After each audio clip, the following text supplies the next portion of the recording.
الحمدللہ والصلاة والسلام علی رسول اللہ۔ تجارتی زمین میں حصہ دار زکوٰۃ کس طرح ادا کرے؟ سوال کیا گیا ہے، میں نے زمین میں کچھ رقم کا حصہ ڈالا ہے اور ممکن ہے حصہ کی یہ مدت لمبی ہو جائے، جب سال مکمل ہو تو زکوٰۃ کس طرح ادا کی جائے گی؟ الجواب بعون اللہ سبحانہ و تعالی۔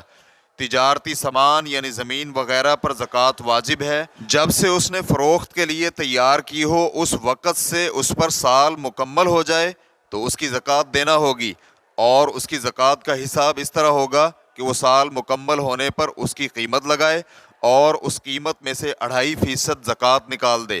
مستقل فتویٰ کمیٹی کے علماء کرام کا کہنا ہے، خرید و فروخت کے لیے تیار کردہ زمین پر زکوٰۃ واجب ہے کیونکہ یہ تجارتی سامان میں سے ہے اور کتاب و سنت میں زکوٰۃ کے وجوب کے عموم میں شامل ہے۔ اللہ سبحانہ و تعالیٰ کا فرمان ہے، خذ من اموالہم صدقۃ تطہرہم وتزکیہم بہا، ان کے مالوں میں سے صدقہ لے لو، اس سے آپ انہیں پاک کریں گے اور انہیں پاکیزہ بنائیں گے۔ سورۃ التوبہ آیت نمبر 103۔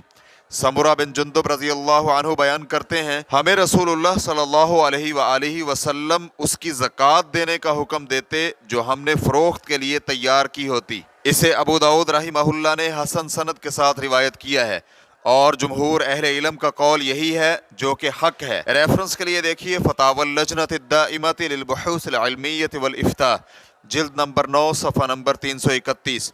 اس میں کوئی فرق نہیں کہ زکوٰۃ ادا کرنے والے کی ملکیت میں ساری زمین ہو یا پھر وہ اس میں حصہ دار ہو، جیسا کہ حصص میں ہوتا ہے۔ اور دوسرے فتویٰ میں کمیٹی کے علماء کرام کہتے ہیں، حصہ داری کے ذریعے ملکیت میں آنے والی زمین کی زکوٰۃ کے متعلق دریافت کیا گیا کہ آیا اس کا حکم تجارتی سامان جیسا ہے یا کہ ثابت اور مستقل جائیداد کا؟ تو کمیٹی کا جواب تھا، جب کوئی شخص کسی جائیداد کا مالک تجارت کی نیت سے بنے، چاہے وہ جائیداد مشترکہ ہو یا اس کی مکمل ملکیت، تو اس کا حکم تجارتی سامان کا ہے۔ جب وہ نصاب تک پہنچے اور ملکیت میں آنے کے بعد سال مکمل ہو جائے تو اس کی قیمت میں زکوٰۃ واجب ہوگی، اور قیمت معلوم کرنے کا طریقہ یہ ہے کہ سال مکمل ہونے کے بعد تجربہ کار لوگوں سے اس کی قیمت لگوائی جائے۔ واللہ تعالی اعلم۔